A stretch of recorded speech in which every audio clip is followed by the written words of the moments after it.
Hello friends, welcome back to DUbuddy. आज इस video में हम लोग देखने वाले हैं eligibility criteria of BA program. अगर आपको दिल्ली यूनिवर्सिटी के बीए प्रोग्राम में एडमिशन लेना है तो ट्वेल्थ में कौन से सब्जेक्ट्स होने चाहिए, सीयूईटी में आपको कौन से सब्जेक्ट्स जो हैं वो अटेम्प्ट करने हैं, ये सारी चीज़ें हम लोग आज इस वीडियो में डिस्कस करने वाले हैं। कौन सी स्ट्रीम के बच्चे जो हैं एडमिशन ले सकते हैं बीए प्रोग्राम के अंदर।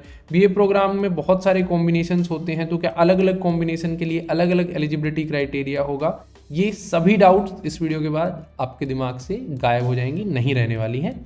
बट मेक श्योर कि अगर आपको ये वीडियो हेल्पफुल लगे तो वीडियो को लाइक करना और कमेंट्स में भी बताना। एंड आगे बढ़ने से पहले मैं आपको ये बता दूं कि ड्यूबडी सिर्फ और सिर्फ एक यूट्यूब चैनल नहीं है। DUbuddy is an startup incubated by the Delhi University's cluster innovation centre.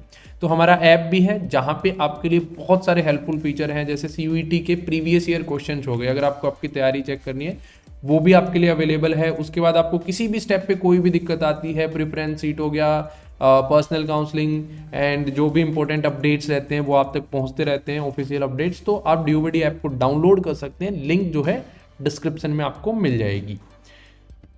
तो फ्रेंड्स चलिए अब बात करते हैं बीए प्रोग्राम के एलिजिबिलिटी क्राइटेरिया की। ये प्रोग्राम स्पेसिफिक एलिजिबिलिटी क्राइटेरिया है। इसके अंदर आपको कुछ टर्म्स देखने को मिलेंगे, list A, B1 and B2 भी है यहाँ पे। एंड साथ ही साथ आपको एक कॉमन एलिजिबिलिटी क्राइटेरिया भी है ड्यू का। तो पहले इन सारी लिस्ट और कॉमन एलिजिबिलिटी क्राइटेरिया को देखते हैं, उसके बाद इसके ऊपर आएंगे अपन।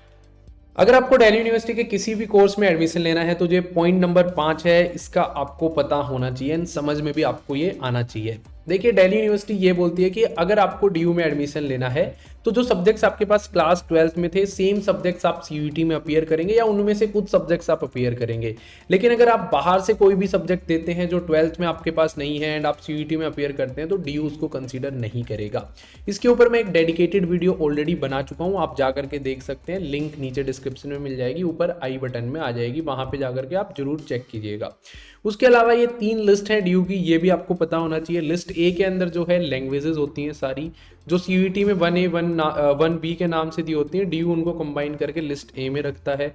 लिस्ट B1 के अंदर जो आपके मेन सब्जेक्ट देखेंगे आप डिफरेंट स्ट्रीम के, साइंस के, आर्ट्स के, कॉमर्स के, सारे दिखने वाले हैं। एंड लिस्ट B2 के अंदर जो आपके एडिशनल सब्जेक्ट्स होते हैं ये आपको दिखने वाले हैं। सो ये 3 चीज़ें आपको पता होनी चाहिए। 2 चीज़ें, एक लिस्ट वाली बात एंड एक आपकी जो क्लास 12th में सब्जेक्ट्स हैं वही सीयूईटी के अंदर होने चाहिए दिल्ली यूनिवर्सिटी के लिए। इसके ऊपर डेडिकेटेड वीडियो है, एक बार प्लीज उसको आप देख लीजिएगा। सो फ्रेंड्स अब हम जान चुके हैं कि ये लिस्ट क्या होती है, कॉमन एलिजिबिलिटी क्राइटेरिया क्या है। अब हम प्रोग्राम स्पेसिफिक एलिजिबिलिटी क्राइटेरिया की बात करते हैं। देखिए अगर आपको बीए प्रोग्राम में एडमिशन लेना है डीयू के अंदर तो आपको जो है 2 कॉम्बिनेशन मिलते हैं, इनके अंदर से कोई भी एक जो है आप फुलफिल करते होंगे तो आप एलिजिबल हो जाएंगे। पहले कॉम्बिनेशन 1 देखते हैं, बेस्ट 4 वाला कॉम्बिनेशन है। कोई भी एक लैंग्वेज हो लिस्ट ए के अंदर से, लिस्ट ए जो अभी हम लैंग्वेजेस की लिस्ट देख करके आए उसके अंदर से कोई भी एक लैंग्वेज हो चल जाएगी, लेकिन सेम लैंग्वेज 12th और सीयूईटी में दोनों में होनी चाहिए, अलग अलग नहीं होनी चाहिए। 12th में कुछ है, 12th में आपके पास इंग्लिश है, सीयूईटी में आप हिंदी दे रहे हो तो नहीं चलेगा।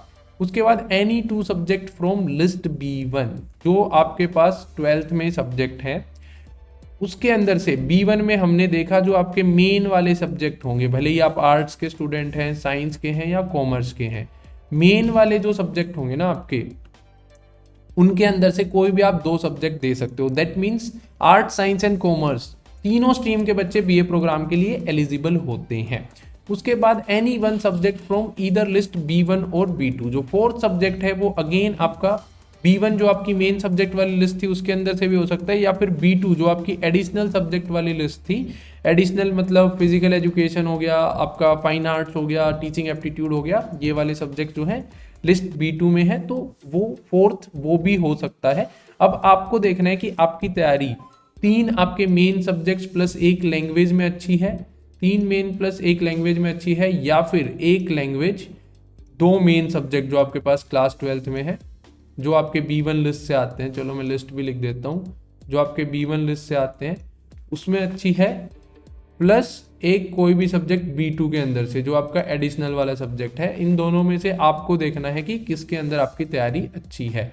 किसी को डाउट होगा कि मैं B1 और B2 दोनों दे दूं तो एक फिजिकल एजुकेशन भी दे के ट्राई कर लेता हूं और अपने 3 मेन सब्जेक्ट दे देता हूं तो क्या होगा, देन जो आपका बेस्ट मार्क्स है वो पिक होगा, कोई इसमें आपको दिक्कत नहीं होगी, कोई घाटा नहीं होगा, आप दे सकते हैं।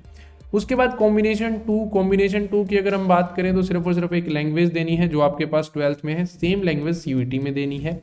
उसके बाद आपको any one subject from either list B1 और B2 और B2 के अंदर से कोई भी एक सब्जेक्ट दे दो जो आपके पास क्लास 12th में है, ये ध्यान रखना है। 12th वाले सब्जेक्ट्स में से ही आपको सेलेक्ट करना है, तो कोई भी एक सब्जेक्ट दे दो जो 12th में है, किसी भी स्ट्रीम से हो यार, कोई फर्क नहीं पड़ता।